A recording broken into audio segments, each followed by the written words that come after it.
మహబూబాబాద్ జిల్లాలో 36 మహబూబాబాద్ అక్కడ 19 ఉన్నటువంటి వాళ్ళు లెక్క. కాంగ్రెస్కి 13 వచ్చినాయి.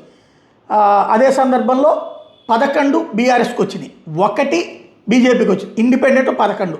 ఇండిపెండెంట్ల మద్దతుతో ఇప్పుడు కాంగ్రెస్ ఫామ్ చేయాలి. లేదా ఇండిపెండెంట్ కనుక బీఆర్ఎస్కి మద్దతు ఇస్తే కాంగ్రెస్ పని అయిపోతుంది. అక్కడ డబ్బా లేకపోతే పలుకుబడా ప్రభుత్వం ఏంటన్నది కనబడుతుంది. కేసముద్రంలో 16కు గాను 9 కావాలి, 8 వచ్చినాయి కాంగ్రెస్కి బీఆర్ఎస్కి.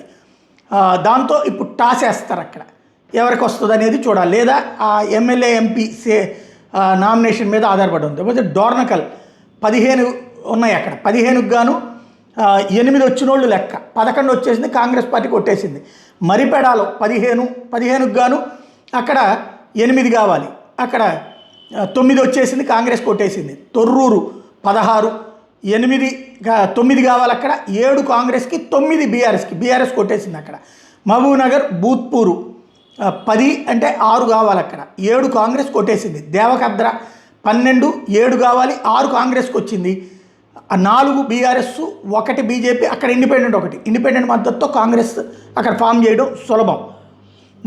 మేడ్చల్ మల్కాజ్గిరిలో 3 చింతపల్లిలో 24 అంటే 13 కావాలి, ఇక్కడ 14 బీఆర్ఎస్కి వచ్చేసింది, అది కొట్టేసింది, కాంగ్రెస్ పోయింది అక్కడ. అలియాబాద్ 20, 11 కావాలి, ఇక్కడ బీజేపీ ఎవరికి మద్దతు ఇస్తే వాళ్ళు. 8 కాంగ్రెస్కి వచ్చినాయి, బీజేపీ వాళ్ళకి మద్దతు ఇవ్వదు. 7 బీఆర్ఎస్కి వచ్చినాయి, బీజేపీ కనుక వాళ్ళకి మద్దతు ఇస్తే 7 + 3 10 అవుతుంది, ఫామ్ చేయొచ్చు. ఇండిపెండెంట్ 2 ఉన్నారు కాబట్టి. లేదా ఇండిపెండెంట్ 2 కలిపి కాంగ్రెస్ పార్టీకి సంబంధించిన 8 గెలిస్తే 10 మంది అవుతారు. అప్పుడు బీజేపీ సైలెంట్గా ఉంటే కనుక కాంగ్రెస్ ఫామ్ చేస్తుంది. లేదా ఈ ఇద్దరితో కలిపి బీఆర్ఎస్ సాధ్యం కాదు.